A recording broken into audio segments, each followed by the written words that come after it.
Hello. Sex requires a lot of movement. Sometimes, I remember, sex can get pretty tiring. And that's normal. Like I said, it requires a lot of movement.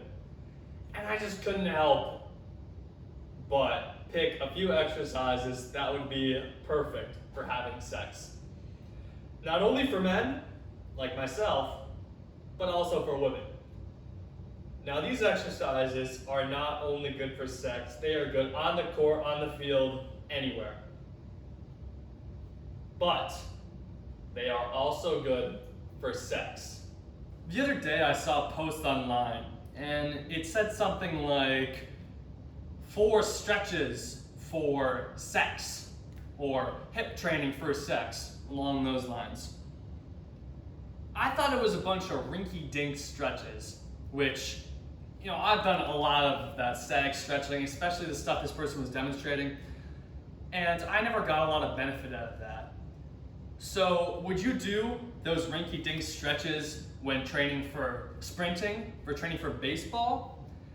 Depending on your lifestyle, sex could be the most movement you do in a day, which I'm sure is pretty common.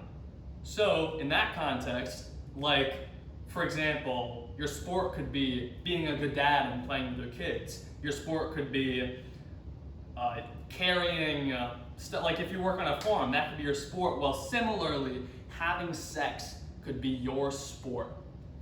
And how do we train for that stuff? By getting stronger, not by doing rinky-dink stretches. That is what I'm here for, to help you become the Usain Bolt of pleasuring your partner.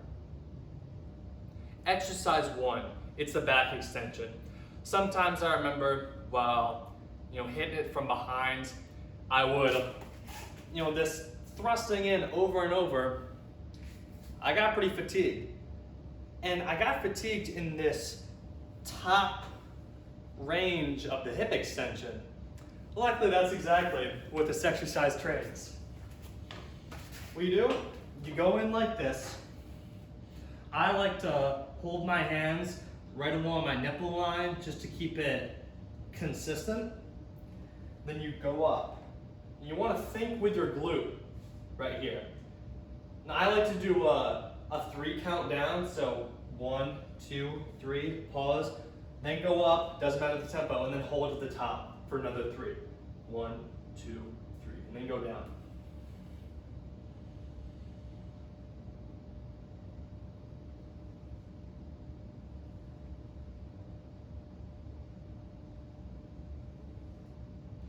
Exercise 2, the reverse Nordic, where my girl is on top of me. And, sometimes she'd be going like this, on top of me. Well, I can imagine that could get kind of tiring after a little bit.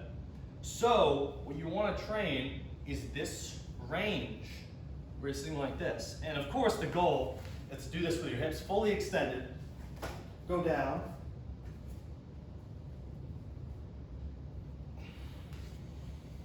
And then go up. But that's pretty tough, and it could take a while to get there. So, it's totally fine not bending at the hips, where you are bending at your hips, and then going up and down like this. And if this is still too hard, you could bend further forward and support yourself with your hands, going like this.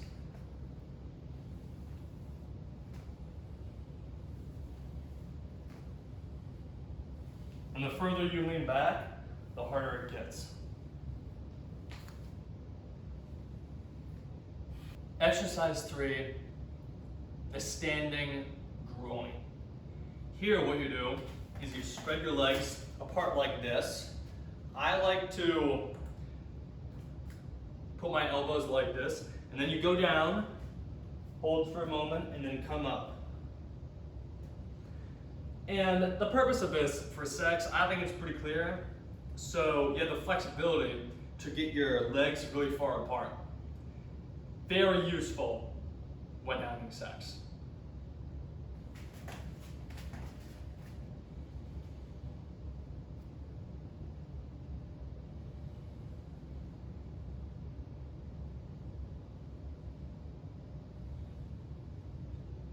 And you should feel the stretch in your groin when you're at the bottom down here. Another movement I found pretty common was thrusting my hips upward. Of course, by definition, this implies that the distance between the upper body and the pelvis decreases. Luckily, that's what the Garhammer Raise does.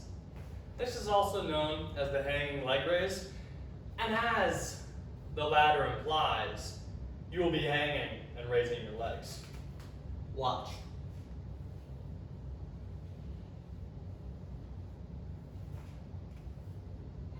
Now, if you can't raise your knees that high, that's fine. Just raise it as high as you can and pump it out. With this exercise, I can more effectively lay pipe to any babe that comes my way. Now, I couldn't find a particular position or situation that this exercise might come in handy, but it absolutely will. It is the piriformis push-up for getting a more flexible piriformis. What you do is you go into this 90-90 position where your hips are at 90 degrees and your knees are also at 90 degrees. What you do is you lean forward towards your foot and then push back up. The intent is to push the foot into the ground. Now, of course, I'm using my hands to support myself in this position. This will make you much more flexible in this position. And you might think, Jonathan, when will this ever happen during sex? Well, you see, we trained the inside of the thigh with the standing groin exercise, the inside. Now we want to train the outside of the hip. This ensures that we stay structurally balanced, because if one side is weak and the other side is really strong, my body won't want to grow the strong side because it knows that the other side is weak and therefore unstable. And your body will not do this because it does not want to send full force to a joint that is unstable. And during sex, by golly, you want to have as much stability as possible in those hips. You probably didn't expect this one, but it's the Nordic Curl. Jonathan, how would being good at a Nordic make me better at sex? Well, I'm not sure if this happened to any of my partners. It might have, but it certainly happened to me, where I'd be in this position for whatever reason, and all of a sudden, my hamstring would cramp. It wasn't great, especially during sex. So what I want to do to make sure this doesn't happen is get strong in the lengthened position of my hamstrings. Now for this, I just have a regular old bench, and here I have a regular old powerlifting weight belt. I never use this thing for, what people normally use it for, which is, supporting their back. I really only use this for Nordic curls. Now what you do, you go up like this, and then you simply fight down for a count of 3. So, and you can bend your hips to make this easier. So 1, 2, 3, and then push up. 1, 2, 3. And if you're uncomfortable with this, you can totally support yourself with your hands the entire time. So 1, 2, 3. 1, 2, 3. 1, 2, 3. 1, 2, 3. If you do the Nordics with your hands supporting yourself on the way down, make sure you feel it in your hamstrings. Make sure you feel the activation so you adapt to this stimulus. Now, no exercise program would be complete without this next exercise.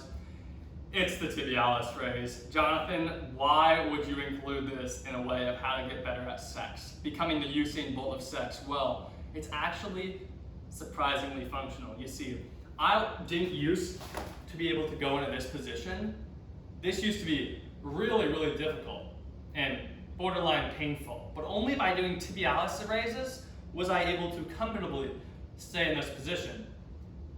And, you know, the girls were in this position kind of often, so I'm sure it'll be useful for you ladies out there. But it is also useful for another reason. You see, we're doing all this hip, well, I mean, I might as well do tibialis raises too. Demonstrate what it looks like while I'm saying this. Put your butt against the wall. You stand your feet further out to make it more difficult. Put your feet closer to the wall to make it easier. You see, if we do all this hip work and all this knee work, but we don't do the ankles, then we'll have built strong hips and strong knees on weak ankles. That's a big no-no, because if my hips and knees create so much force that my ankle can't handle it, I could get shin splints or tear something down there. That's really bad. And do you really want to be the Usain Bolt at sex at the expense at the cost of an injury? No, I presume you don't. So tibialis raises are a must if you want to be the Don Juan of your friend group. This next thing is really important. A wise man once said, chicks dig big tibs. I'll say it again. Chicks dig big tibs. Therefore, you have to train the tibialis to become the sexual beast that is within you. I first compiled this list of exercises for things that I think would be useful during sex. But it happened that after I put them all together, it was very, very similar to Ben Patrick, aka Knees Over Toes Guy's Advanced Zero program via acgonlinecoaching.com. This is just a coincidence. So if you want an actual program of these exercises put together, not me just telling you it, do yourself a favor and go there. I am not financially benefited by saying this, but I have gotten so much results out of his programs. I absolutely think it'll be worth it. And like I said, you put these into practice will be the Don Juan of your friend group and able to pleasure anyone and anything that comes your way. Thanks for watching, guys. Make sure to subscribe, leave a comment down in the description, definitely like the video, and stay tuned for more awesome posts like this. Last thing, make sure you share this video with anyone you think you'll have sex with in the future. Thanks for watching.